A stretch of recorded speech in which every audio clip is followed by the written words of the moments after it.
Another album from my youth celebrating its 40th anniversary is An Innocent Man by Billy Joel. The album was released August 8, 1983. And a little bit of a backstory before we get to that album. Billy Joel's prior album, Nylon Curtain, was a very daunting album for him, kind of drained him. He was getting divorced. He's kind of playing the field, living the rock star life. Meets up Christy with supermodel Christy Brinkley. He's fallen in love, head over heels. She's his muse right now, and he feels like a young man again, and he decides to revisit and go through like a breezy romp through his musical inspirations of his youth, which is basically 50s doo-wop to 60s Motown, R&B, and soul.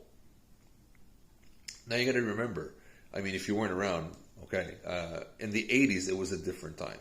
You had like Ozzy Osbourne is becoming popular on the radio, Sting and the Police, ZZ Top, very rock oriented, very slick in production, a lot of layers in the vocals, a lot of drum machines are coming into play. It's a very different time in music, an excess of everything at that time, from 83 to let's say 87 when it reached the peak. I think at 87 we had a lot of big rock albums, but that's a whole other thing. Out comes Billy Joel with this 50s and 60s inspired record, and it fit. It still fit. It was on heavy rotation everywhere. You could see ZZ Top, Police with Every Breath You Take. You got the Stones coming with Undercover, and then Billy Joel comes in with Tell Her About It. Doesn't fit, doesn't sound like any of these guys in any way, shape, or form, and it fit. It's a timeless album. So many great songs in there. You got Easy Money, The Longest Time, which is an a cappella gem, Keeping the Faith, and Leave It Then There a Moment Alone are beautiful ballads. And of course you got the big hits, Uptown Girl and Tell Her About It. But the whole album on itself, in an alternate universe, this would be a greatest hits package onto itself. I still think it holds up today. It holds up a lot better than some of the other 80s records because it's not fitting in the 80s format. It's just a great record. And that's it. And that's the specialty about it. You can put it on today, and it's going to sound just as good as it did in 83. Because it's not limited to that 80s sound. I love this album. It's still one of my go-tos. It got me back into Billy Joel.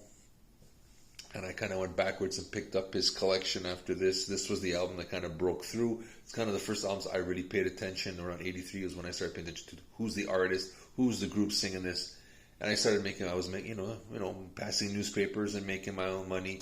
And I went to the store. I traveled to downtown Montreal to a record store and picked up a record. As old school, there was no downloading then, no streaming.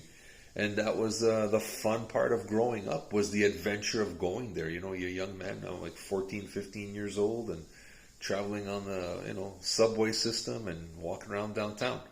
That was half the fun, getting a lunch somewhere with a couple of buddies, having a drink, and we looking at the records, flipping them over, who produced it, reading the lyrics, who's playing on this album, because you remember off that album, if this guy played on it, it's got to be a good album. And we all kind of exchanged things. It was a great time. It's another classic album, I think. I think the best part about it, it's a timeless record because it doesn't fit the 80s format per se. But and you can put it on today and it sounds great. So that's me. This is Steven with my albums of my youth, some of my favorite. This one from 1983 again, Billy Joel, Innocent Man. Go check it out. I think you will fully appreciate this album if you go back to it. It still sounds great today.